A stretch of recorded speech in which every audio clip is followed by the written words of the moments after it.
everybody? Thank you for joining us this week on the Ravery Sports Podcast, the Baltimore Sports Podcast for fans like me. Like and subscribe to all of our social media content that we have. You're watching this. Thank you so much.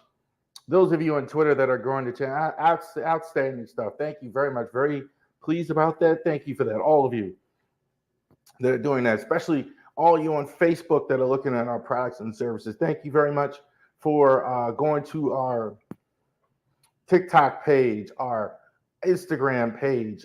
Thank you very much. So thank you so much for taking part of your holiday season to spend it with us talking sports. Thank you for taking part of your holiday season away from your family. Look, busy time. I know this time of year, stressful time. So thank you for whatever the reason is that you're joining us.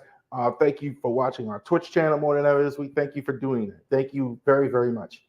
So Genesis Notary Services as well is our page as well, Genesis Notary Services. If you live in the Shenandoah Valley area, we are open. Let's emphasize that. Open. Genesis Notary Services is open during the holiday season. We will be open every day. So if you want to go ahead, give us a call. We are taking bookings, so we can go ahead. If you need notary services, we will handle it with care if you live in the Shenandoah Valley area. ravorisports.company.site is the website that you can go to. Trust me, in 2024 coming up, we got some big, cool things on the website. You're going to be able to not only just go on the website, but go in more places, use your phone, all that other fun stuff that I got planned for y'all. So thank you very much for doing that.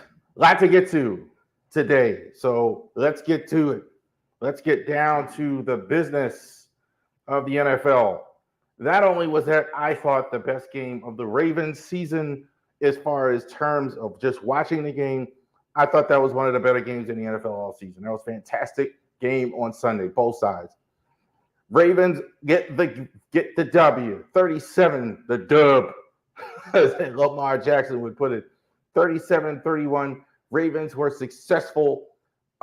This was just everything you want in a football game as far as from entertainment value or obviously we're all happy that the Ravens got the win, but everything you're looking for in terms of a game. We had bad weather, then we had better weather, then we had offense, then we had special teams plays, and we had defense, and we had outstanding, great defensive plays, Hall of Fame, fantastic stuff on Sunday. Some people, if you're amending a win like that, I don't get you, because that's exactly what you need to do this time of year when a game like that against a good opponent who is better than their record, like I suspected coming in. Lamar back in the MVP conversation after that last game, 24-43, 316, 3 TDs, and one interception that he had. I thought he underthrew a few balls, honestly, in this game. 11 carries, 70 yards. I thought he underthrew balls, but guess what? He was doing more than I ever saw him. Throw the ball downfield. He had his head downfield, trying to throw the football downfield more than I've ever seen him. And it's not even close. Even when he's had good passing days, he can have some success downfield, but he was like looking to go over deep a lot more than I've ever seen. He is not a particularly, in my opinion, outstanding downfield thrower. He got big plays, no question about it. I mean, he definitely got it, but he's not an outstanding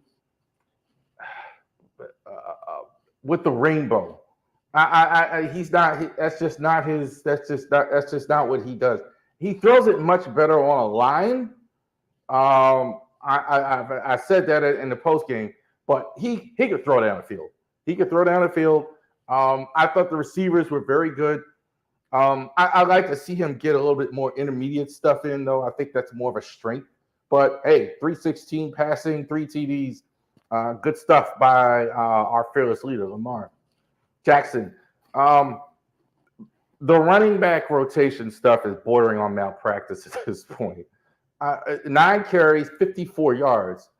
Both backs just not getting enough carries. You saw it on the other side.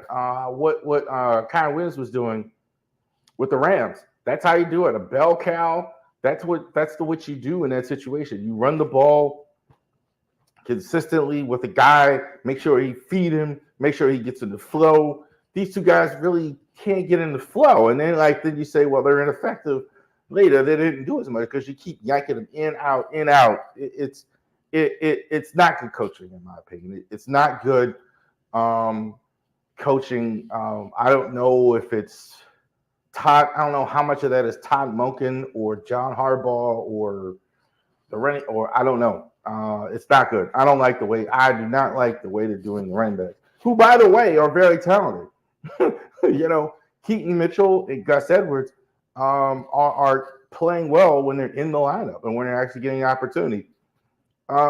Good day for Odell. I think I put actually one TD for Odell, 4 catches, 97 yards. Odell has fabulous hands, very good veteran moves on receivers. Not the speed he once has, but still catches the ball, still understands route running. Very good route runner Odell is. That's kind of underrated. He's not a guy who just just uses his pure athleticism. Odell understands DBs. Odell understands those things. I don't know how much more you're going to get from him this year. We'll see. We'll see how his future is with the Ravens is going to depend on the next few weeks. But they're definitely getting something from him. He's not in any way lost, or seemed a little lost earlier in the year. Not as productive. Justin Matabuke, 1 sack, 11 sacks. Matabuke is fantastic. He's been. It doesn't matter who they're playing. He's on a pace. For 13, 14 sacks, he's getting pretty much 1 a game. I'm actually surprised he's not doubled more. I see a lot of single with him still, which is stunning considering the year he's having. But he's been dominant. I mean, there's no question about it. Defense as a whole, I didn't think this was probably the worst game they played all season. I thought the Rams were very good. I thought the rush was good because, Stafford beat the rush a lot. We'll get to that, but I thought the rush was good. I thought the linebackers were good. And Roquan and Patrick Queen are always good. I thought the edge guys on the back end didn't have their best. Clowney had a decent enough day. Van Noy kind of not as much. The corners, oh wow. Picking on Marlon Humphrey, my goodness. I mean, they were Puka Nacua, they were actually looking for Marlon. I've never seen that before. They were trying to stay away from Brandon Stevens. They were trying to stay away from Kyle Hamilton. So, yeah. But defense, I didn't think that was the best effort, but they weren't. I didn't think it was terrible. I thought it was better offense than bad defense, but not a great outing. Not their best outing. Stafford, I was super impressed. 23 for 31, 294, 3 TD passes. I thought Stafford was really, really good. Stafford, I think, had the fact that he beats the blitz as well as he did was just fabulous. I mentioned the name of the pro, Kurt Warner. That's what kind of reminded me of when Kurt Warner was playing. That's exactly what you saw. If you could blitz him, it didn't matter. He was gonna eat it up. If you didn't blitz him, he was gonna eat you up anyway. I think it's almost better in some cases, maybe when you do blitz him. He should have been sacked 4 times. No, complete the pass, get a short one. Stafford, I thought was really good. Not a phenomenal start, I think, but consistent. Good.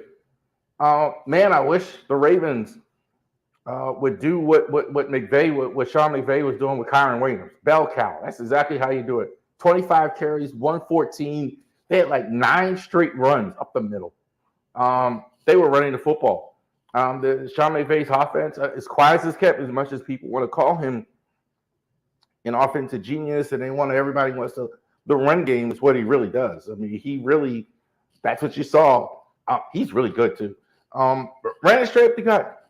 They had trouble stopping him. Look, they worked because they weren't going to be able. They didn't have the offensive line to really match on the edge or anything like that. And that's good strategy, and it worked. I think they got off to a good start.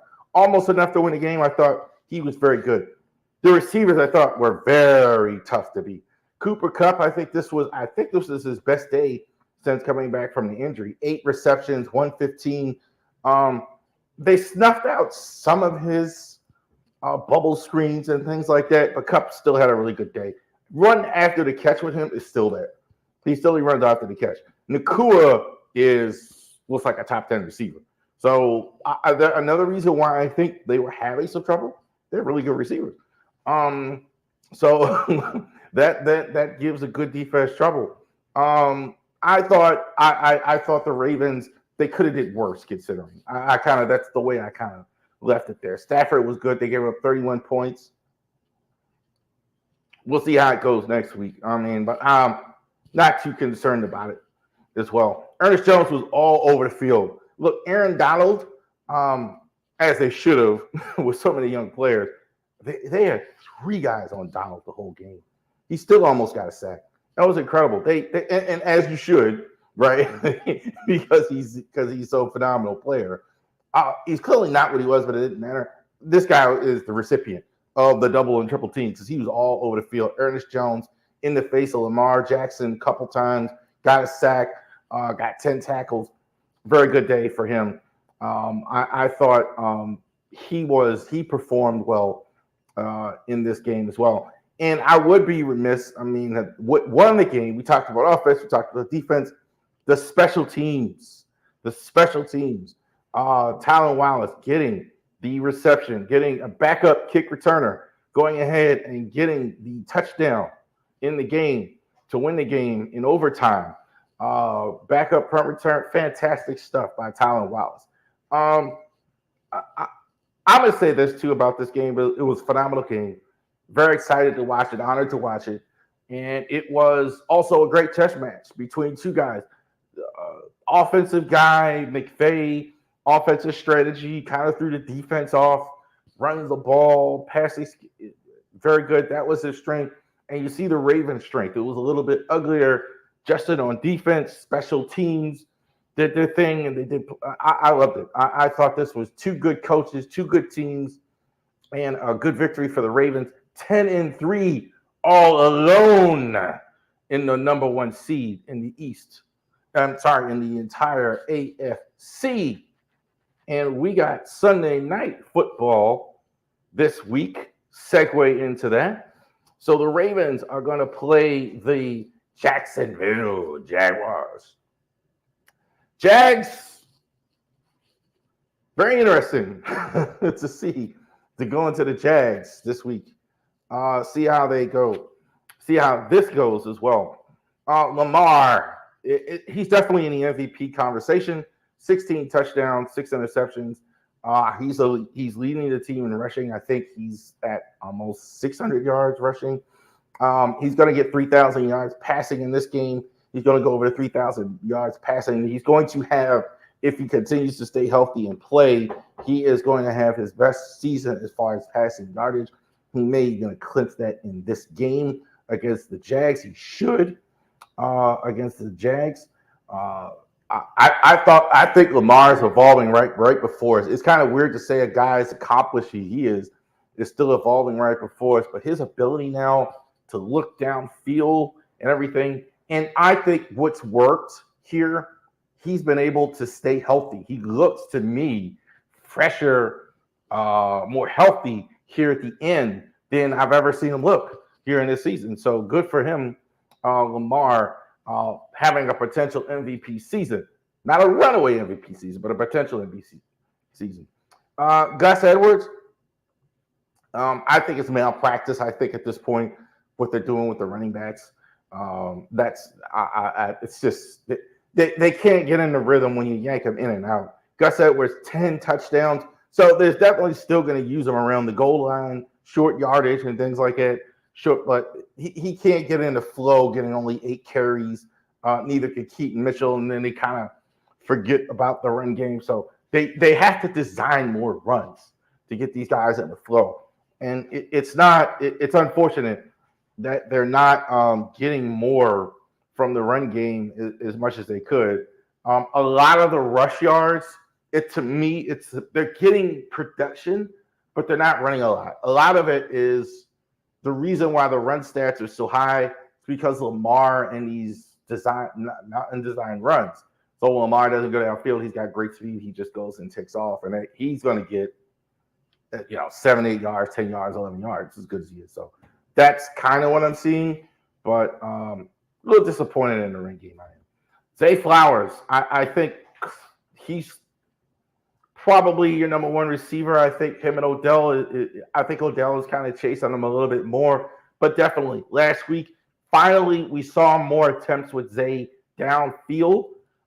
Zay actually getting the touchdown in that last game, getting so I was very impressed with Zay all season long. I think probably the only one that's better than him as a rookie that we've seen all season has been Puka Nacua, who's been better than him. Zay Flowers has been fantastic. Just get him more traditional stuff. I think at this point this is the 14th game that you're in. You want to get them more traditional stuff, not just the bubble screens and the gadget stuff. I like to see that down going on. Geno Stone, 6 interceptions. Definitely look at him. Still, I think he's now. I don't think he's first in the league. I think he's second now in interceptions. So he's fantastic. Geno Stone has had a great season. We will see with the health of Kyle Hamilton. Kyle Hamilton, I think, is having a Pro Bowl season. Marcus Williams has been decent. He's definitely been behind these two guys, but I think Marcus has been decent enough. I think that's a strength. Their safety group is very, very good. No question about it. Corners also have been good. I think Marlon needs to pick it up a bit. Marlon is with the injuries and everything. I never seen a defense pick on Marlon like they did last week. So see about that. Who are we playing? The Jags, Trevor Lawrence. Those are the stats for Lawrence. 32-61 in passing, 17 touchdowns and 10 picks. I've heard Lawrence called soft. I don't think that's fair. I got to admit, something is missing with me for Lawrence. Maybe he doesn't, in some ways, sound like an NFL quarterback. He seems a little bit different type of person. Maybe that's all it is. I can tell you what, physical ability, he's fantastic. Physically, he's everything you want. This guy can throw it a mile. He's got good athleticism. He's strong. I think he has all the physical tools you need. I think mentally he did. Mentally, I think at times I wonder where his head is at times. Not most of the time, but at times. Sometimes I look at it and it's like, what did you you wonder. I don't even know if this is a fair statement, but you wonder how much fire is in his belly. At times he seems a bit lacking in that, or just maybe he's a Joe Flacco type. Maybe he's a guy who's more subdued or whatever. I don't know, but I don't really see that side of him a lot. But physical talent off the charts, fantastic. Travis Etienne is super quick. This guy probably would be the only reason they talk about him as much national media is because where he's playing. Jacksonville's a little obscure. This guy's blazing fast. Got like Keaton Mitchell. Got great speed. Catch the ball out of the backfield. He can block well. To me, this is kind of a new era running backs. I will say smaller now. These big guys, you don't see as many of them. This is kind of what you see. A Travis Etienne, a Saquon Barkley, Christian McCaffrey, Keaton Mitchell, guys like that, guys with just blazing speed. That's what he has. Also, too, very familiar with Trevor Lawrence, played together at Clemson. Calvin Ridley was a steal last year. Got in some legal trouble, so I think the league kind of forgot about him. This guy's a number one receiver, 5 touchdowns, 742 receiving. Christian Kirk as well, spent a lot of money on him. He's having a good year. They have a good group of receivers. I think they kind of sneak up on people how good the receivers are. I think their defense, I think their offensive parts are very good. They have some really good talent on offense. as well. Good offensive coach too, Doug Peterson. So I don't worry much about the Jaguars offense. This guy is a beast. Josh Allen, that's the right name, defensive guy. 13 and a half sacks. No surprise. This guy definitely is going to be a lot of double teams in this one as well. I think this is kind of like their defense kind of reminds me of the Chargers. Pass defense isn't great, but they have parts. So it wouldn't surprise me if they had a good day because they're capable of it. You got Josh Allen, you got Trayvon Walker. You have some pieces there. Okun is outstanding inside linebacker. So they have some parts. They kind of lack a complete defense. They kind of lack. Excuse me, easy for me to say. They kind of lack a little bit of a consistency. That's kind of where I'm at with the Jags. They kind of a bit inconsistent on defense, especially their pass defense isn't great. So we will see about that. I think this game is close too, by the way. X factor on offense, Isaiah Likely. I think you're going to see a little bit more from him in this game. I think you're kind of get a little more. I think Lamar's got a little bit more feel for him as well. So we're going to go over that as well. I think Isaiah's pretty good. I think he's a much different than a Mark Andrews. Much different the way he plays. Much different. But I think he is going to be key. If you want to win this game and you want to score some points, I think they're going to have to get some stuff in the seams against that. Marlon. Come on, man. He doesn't look healthy. This doesn't look. He doesn't. To me, he doesn't look like the same guy we've seen. He's for so many seasons. He's been so dominant. They were picking on him. I had never seen teams pick on Marlon Humphrey like that, and they were completing passes. So let's see if he can get healthy. I'm pretty sure that's what it is. Him and staying healthy. Is Marlon, I got the slight nod over Ronnie Stanley as well on offense. Ronnie, somebody correct me if I'm wrong in the comments. Ronnie looked benched to me. I think somebody took him out. I haven't heard of an injury, and definitely McCary was getting more snaps, and Ronnie was sitting on the sideline. So I think Harbaugh, again, he's not the same with the health. So I think it's to the point where I think Harbaugh is getting a little frustrated. Marlon, I think, has a better chance to bounce back. I think the injury is a little less frequent there. So we'll go ahead and go over that. Let's see how they do. This is very close. Jaguars, I think, are going to bounce back. This team's going to score. There's no question. So it's a matter of, can the Ravens be consistent offensively and score as well? They should. Their pass defense isn't good. Their front seven isn't terrible. But I think the Ravens should be able to score. Offensive line has been getting time. Lamar's been very good at buying time. He looks pretty fresh. I think he's the better of the two quarterbacks. I would say they've had a lot of trouble with Jacksonville. So I think this will be close.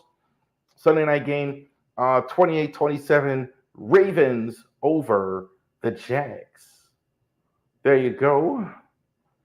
So there it is right there. Ravens are going to go into Jacksonville this Sunday, and we will go ahead and check the game out. After the game, we will be live as well. We're going to be doing our post game. Whenever the game's over, I think I'm going to schedule for right around 11:30. So that's about where the game's in. But whenever the game's over, we're going to do our little post game recap of that. So we absolutely are looking forward to that. So let's move on to our larger NFL content there. The Big Five.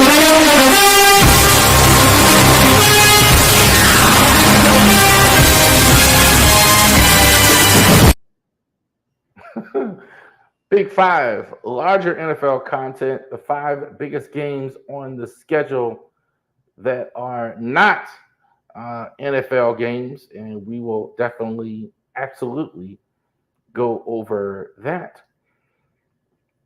as well. Big Five. So let's go over the games that happened last week. Uh, Cowboys kind of rolled the Eagles. Uh, I was kind of waiting for that. I kind of sensed that, but I went with the Eagles because the Cowboys have lost so many big games. Cowboys are no joke. Cowboys. Dak Prescott is right in that MVP conversation with a lot of guys. So it's not clear cut. I think Dak has been really good this year. I don't think no question. Eagles kind of running out of steam. They've had a lot of these tough games in a row. We will see how they do the rest of the way. Last week, 49ers.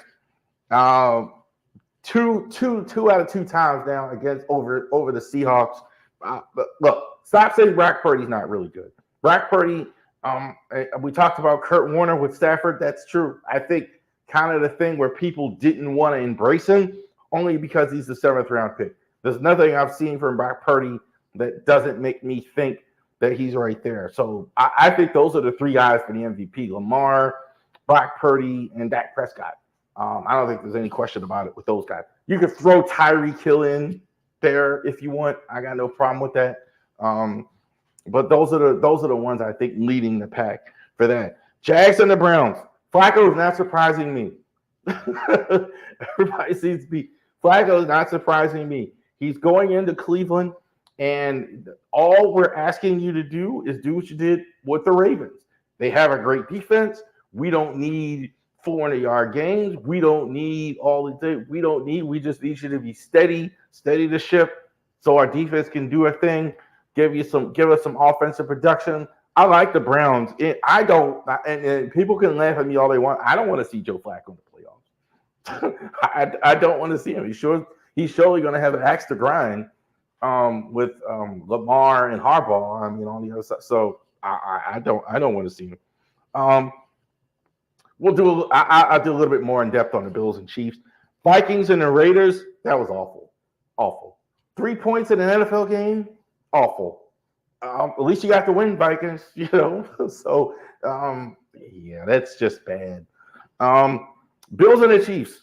Oh, that was in Big Five last week, so I'm gonna go a little bit depth on that. Everybody's talking about Kadarius Toney and he was offside. So a late offsides call, if you didn't see it. Kadarius Toney late in the fourth quarter. Chiefs were going in for the game-winning drive, game-tying drive, and it was in the fourth quarter. So they run the play. Patrick Mahomes throws the ball down the field to Travis Kelce. Kelce heads up, makes a tremendous lateral to Kadarius Toney. Toney runs in the end zone, and he scores.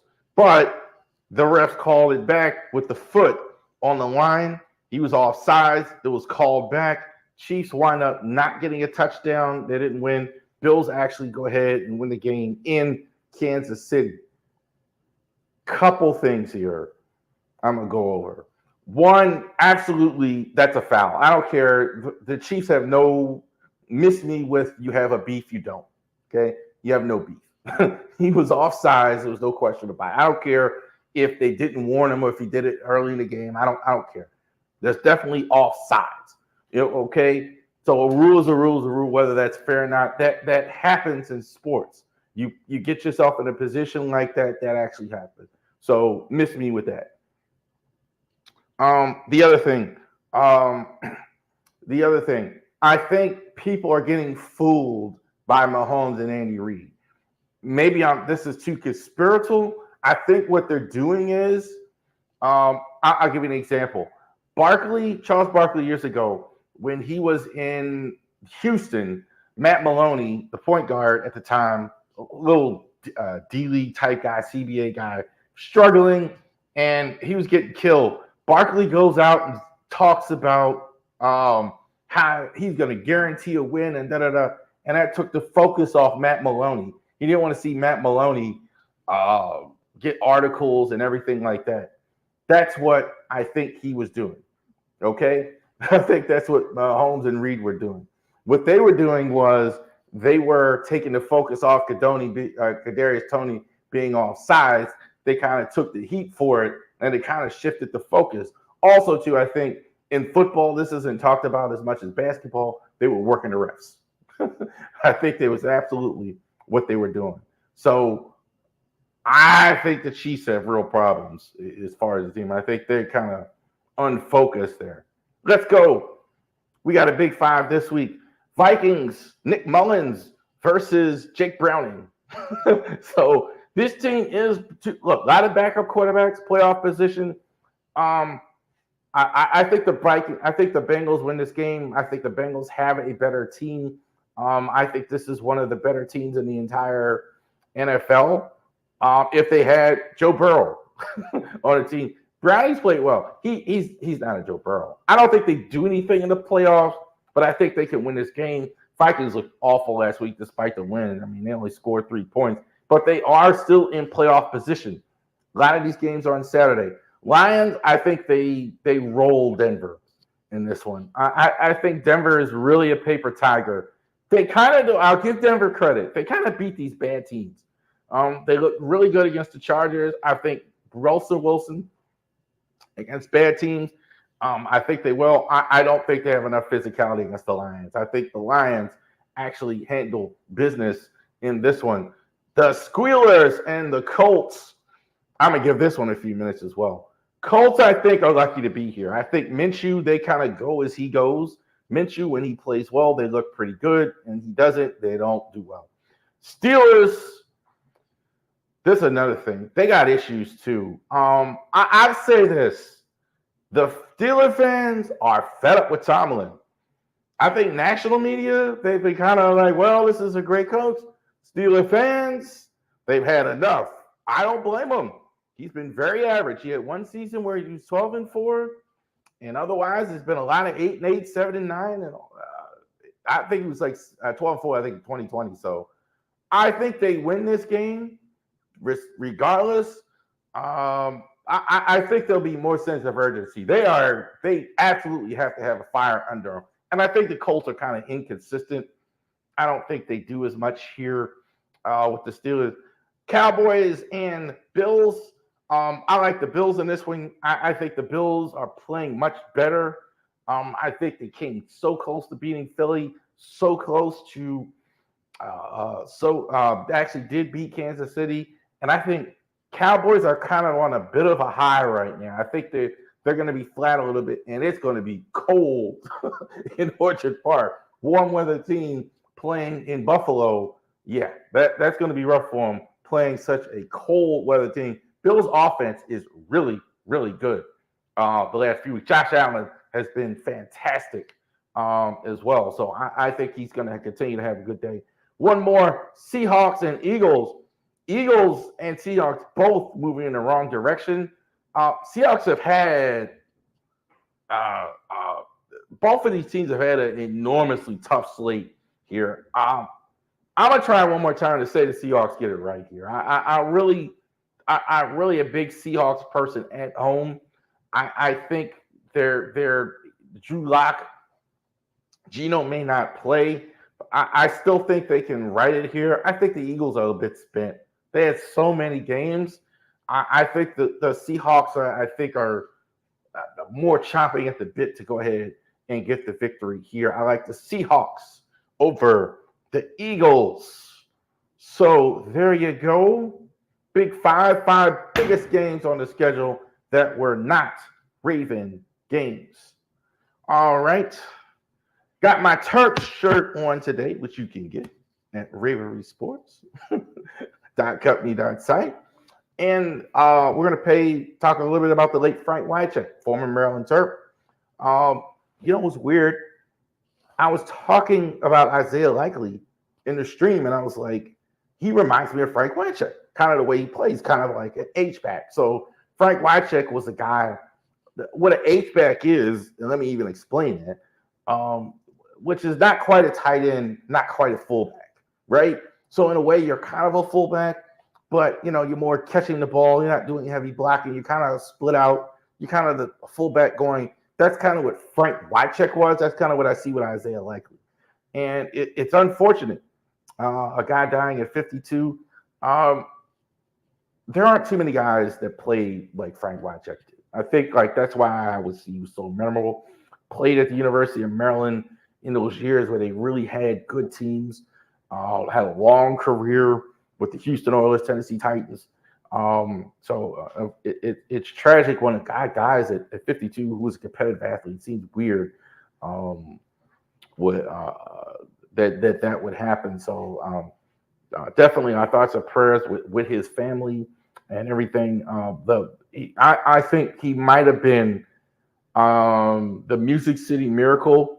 In that play, that I think that's one of the top 5 plays in the history of the NFL.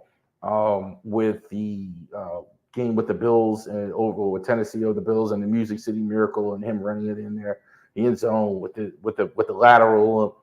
That was one of the best plays in NFL history. So thoughts and prayers with Frank Wycheck and his family. Talking Terps basketball. So we're recording this right after a Terps game. Terps victorious in huge fashion over Alcorn State. That wasn't much of a game. Alcorn State. I mean, it was kind of close in the first half, but I don't know how much you tell against that one. Penn State, they won, but Penn State's probably at the bottom of the Big Ten. You get that game at home. You needed overtime. They gotta start helping Jameer Young. You got to. I think it is coming around. I think I see Kaiser coming around and these freshmen coming around. Julian Reese has been solid all year, but offensively they're not. They have kind of these lulls, and you're not great defensively. They kind of have the same thing on defense. They're good at times, but they're not as consistent as they need to be, I think, on defense. So I think they have some issues there, but we will see how they are going forward this week. Finals after this game with Alcorn State, so they're going to come back. May talk about the game against UCLA. I think the next game is against Coppin. So Terps, though, winning record, so off to a good start. We're going to definitely get a little bit more here when we get to conference play as well. One of my favorite games all year long in anything is this one here. Army-Navy game 17-11. Black Knights over the Midshipmen. I love this game. I'm absolutely a mark for this. Love it because look, you won't see anything like it. They don't even see each other all year long. Two teams that don't throw the ball, all run up the middle. Everything is physical. Outstanding stuff. Army wins, of course they did. Black Knights. Bryson Daly. Look at that stat line. 7 for 14, 54 yards, 27 carries. That is right. 84 yards. This is kind of an Army-Navy game. Old school wishbone triple option stuff. That's what these guys are going to do. That's what you saw in this one. Kanye Dodo, you saw Wildcat 8 times. Sometimes in this game, they'll run the Wildcat, take the quarterback out, run it to him. He had it like this. He's pretty good. I think him going forward, I'm happy that he's a freshman and we're going to see him a couple more times. Not a lot of passing, but Casey Reynolds had the best day. 3 receptions for 32 yards. I think this guy's probably the only guy I saw on the field that looks like an NFL player. I don't think he's going to get drafted early or anything like that, but he certainly, to me, looks like he could be playing at the next level. He had 9 tackles. All over the field, this guy, Leo Lowen. So definitely good work by him. Tyler Lavate for the Middies, 16 of 26, 179, 1 TD, 19 rushes. It says reception, but it should say rush. 74 yards. In my opinion, I thought he was really good. That's a lot of passing in this game. Funny enough, weird. 26 passes. I don't think he completed a pass until early in the third quarter. So that tells you. I think because they were behind, then they started throwing the ball because they had to throw the ball and catch up because they were behind most of the game. Alex Teska, the fullback, 9 rushes, 34 yards. Just a lot of running in this game, a lot of power running. Love it. Jaden Armsberger when they started throwing the ball, he kind of came alive a bit. 75 yards and 1 TV. Colin Ramos, he was one of the players of the game. If you look at it, he was looked good. 16 tackles. He was another one. I think him and Leo Lowen, they clearly were, in my opinion, the best players on the field as well. This isn't for everyone. I know it.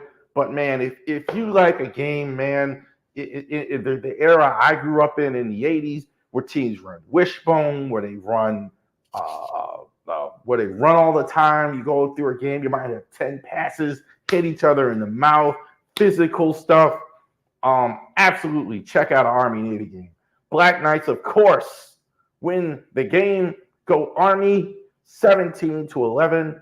So I don't think they're going to a bowl game. I have to look that up. We checked it out.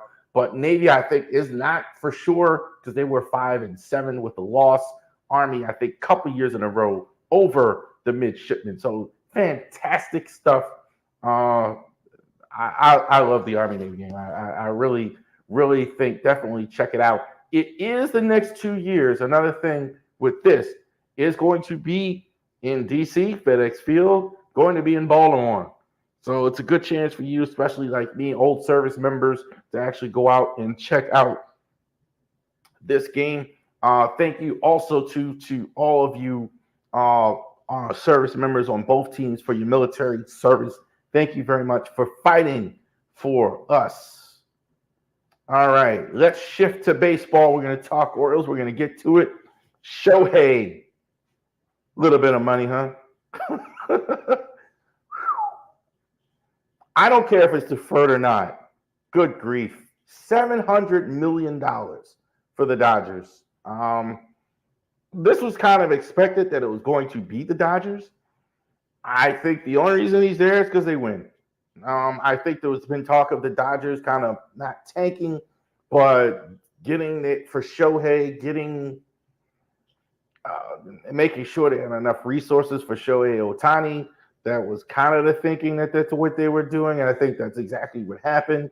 Look, Shohei Ohtani followed with Mookie Betts and Freddie Freeman and Max Muncy. They're the favorites. With all due respect to the Diamondbacks and what they did, I think that's fantastic. They're going to need pitching now, as quiet as that's kept, because you're not going to have him all year. But hey, however they work the contract, deferred money, who cares? You got the greatest player on the planet, and Shohei Ohtani. This happened 4 years, $80 million for the Diamondbacks. So the Diamondbacks did respond. Not quite Shohei Ohtani. More than I thought. Word is Orioles inquired. I kind of believe that because I don't think they thought he'd get this much money. So I could see them like hanging around this for a 1-year deal. He was a former Orioles prospect. Pretty good. I'm pretty sure he wasn't going back to Detroit. And despite the money he's making, he's got two other solid. He's got another solid guy in the rotation, Merrill and Gellin in the rotation. So Gellin, I think they may have an injury, so I think that's part of why as well. But I think going to a good team, so definitely those two teams will be fighting it out as well. From Korea, here, I'm sorry, Jung-Hoon Lee with the San Francisco Giants. So the Giants had that Carlos Correa deal go left on them last year. This one didn't. So this is going to be their new outfielder, the new center fielder here. Giants have to do something. They're kind of stuck in no man's land. They're kind of like not good, but not bad either. So we'll do MLB tiers this summer after the free agency is over. But they're kind of stuck out there in no man's land as well. So we will see. free agent activity has been kind of slow. Baseball is kind of that way, where football is kind of easier to dissect because it's all at once, where baseball is kind of a slow drip, kind of over time, kind of like a comparison between the two sports, the way they're played. One's faster, one's slower. So that's going on, and we will continue to follow baseball, any major things that are going on. Okay, give myself a few minutes for this here. Orioles versus Ravens lease. I kind of changed it there. If you go on the Ravery Sports page, you can see it today. The Ravens were unveiling the new facility, parts of the upgrades that are happening to M&T Bank Stadium. So they're going to go ahead and, to me, honestly, it's kind of rich people stuff. A lot of luxury areas. Ravens Walk is going to be improved. They're going to have some. They're going to improve the seats. They're going to improve the upper deck. They're going to improve some things. They got a lot of money from the Maryland Stadium Authority, and they are getting to work. They signed the lease a long time ago. So Ravens are getting busy on that. They had some plans, some renderings, some things like that. So then we go to the other side. Now, I thought about going live right last week. The rumor is, this was reported by Bloomberg, that the Orioles were in talks that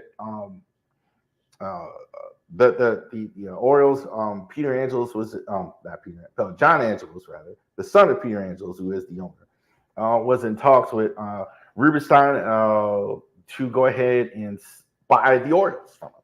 So there was a rumor that was going on. I haven't seen that reported anywhere but Bloomberg, so we don't know if that's happening or not. Now, apparently, Wes Moore has come out and said, well, not Wes Moore, but John Angelos it's been reported that he's come out and said that he's told the governor that he is not selling the team. There are a lot of legalities with this. John Angelos is not the actual owner. Peter Angelos is still the owner of the team. There are a couple problems with selling the team, even if they want to sell it, because Angelos is in declining health. So then there goes to the word capital gains tax a couple times, et cetera, et cetera, et cetera. That is an issue with selling the team if it's even up for sale. Now, right now, John Angelos has said it's not. We don't know. It's tough to predict what he's going to do. We really don't know. We don't even know what he's even waiting on. It's been reported that Maryland Stadium Authority has offered the Orioles $600 million after signing the lease. The Orioles have not signed the lease. There was a report that they announced it at the game in, I think it was September, right before the playoffs. That we kind of all got the impression was that they had already signed it. Apparently, it was just a memorandum of understanding. It was just a memorandum that they signed, not binding. So basically, what a memorandum is they agree to sign. They agree to sign. So, and they still haven't signed. So while the Ravens are here already taking that money and actually doing stuff, the Orioles are still deciding whether they even want to sign the lease or trying to get better terms than they're already getting. So I don't know what the Orioles are ever doing in business. It doesn't make any sense to me. Here's the one thing, real quick, and we'll get to the baseball stuff in a second. I hear over and over, there's no way they're going to move the team. They don't care. Let me tell you guys something right there. I don't want the Orioles to leave anymore. I have a whole business here where I want the Orioles to stay. I've been an Oriole fan longer than I've been anything else, and literally, and all jokes, literally longer than I've been anything else. We had no Ravens, literally longer than I've been doing anything else.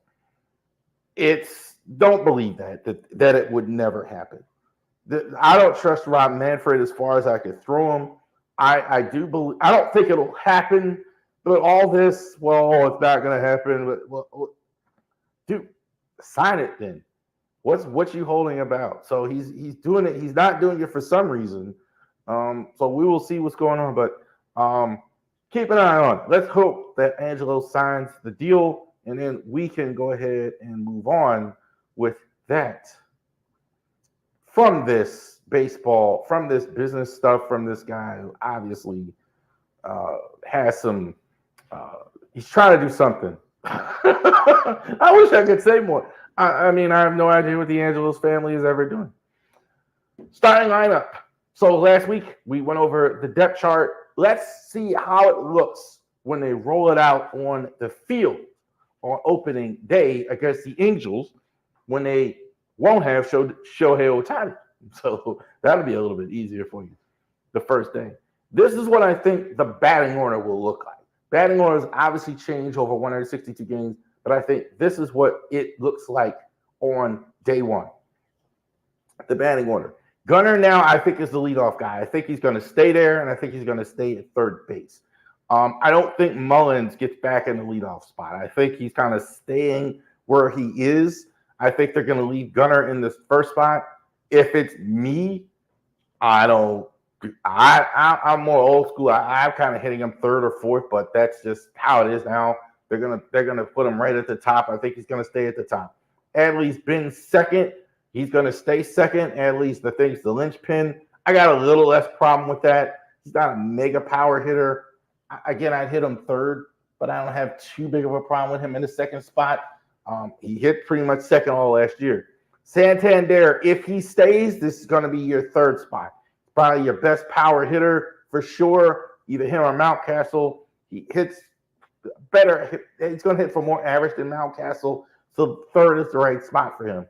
Ryan Mountcastle, I think, a tremendous dead pull hitter. First base. His first base, look, they said they kept him in the minors because he couldn't do his glove. He's phenomenal glove as well. Austin Hayes, outstanding in the outfield. Had a great all-star season last year. Ryan O'Hearn, interesting. Kind of came off the scrap heap last year. I think pencil him in, I think, at DH every day. I think Heston Kjerstad has a real shot at it. I think this will be a competition. Kjerstad, I think, more with his injury history in the minors. I think they'd be okay with him as DH. Even though as a rookie, he's about 24, 25. So I think I could not possibly see him. This is going to be the spot for Mullins at the 7th spot. No longer the leadoff hitter. I think he's going to be at the bottom of the order. Still think you'll get some steals and some production from him, but I think that's what you're going to put him. Jackson Holiday, I think, is going to be in the 8th spot. I think he could hit 9th, could hit 1st. I think that's a bit of a thing. I think he's going to, at the start, I don't think, look, with a lineup as good as this, I don't think there's any reason to put pressure on him. I think he hits in the 8th spot. Jordan Westberg, therefore his glove more than his bat. I think his bat is still developing. He hits at the 9th spot. Bench, real quick, James McCann, Jorge Mateo, Ramon Urias, Ryan McKenna, Colton Cowser. I think McKenna, would be on the roster as the 5th outfielder. He fits the spots. He can play defensively. I think that's kind of what you want. Cowser, I don't think stays in the mire. And unless somebody beats him out, I think Mateo and Urias stay. McCann clearly easy backup catcher. Real quick. Starting rotation. Okay. Starting rotation. That is right. Grayson, the number 1 starter. I think the organization views him as the number 1 starter. I think he's going to start at the beginning of the year. I'm thinking he gets the ball in the first game. I think it'll be real close. Him and Bradish, but I think they view him as the ace. The organization views him as the ace. Bradish, I think, is viewed as second. No disrespect to him. I thought he was sensational last year. I was totally wrong about Bradish. I think was fantastic. So these two are easily in the 1-2 spots. I don't think, with everything we just talked about with the lease, we're going to get a whole lot of money for starters. These are going to be your top 2 guys. Dean Kramer, I've seen some people question his spot. I don't think is in question. He's your number 3 starter in a rotation. John Means, I think, is going to be number 4. Means, I think, you're a little bit worried about his injury history. But I think he's healthy. No question he's in the rotation. Number 5, I think that's the thing. DL Hall, Chance McDermott, Cole Irvin are going to be the main guys fighting for it.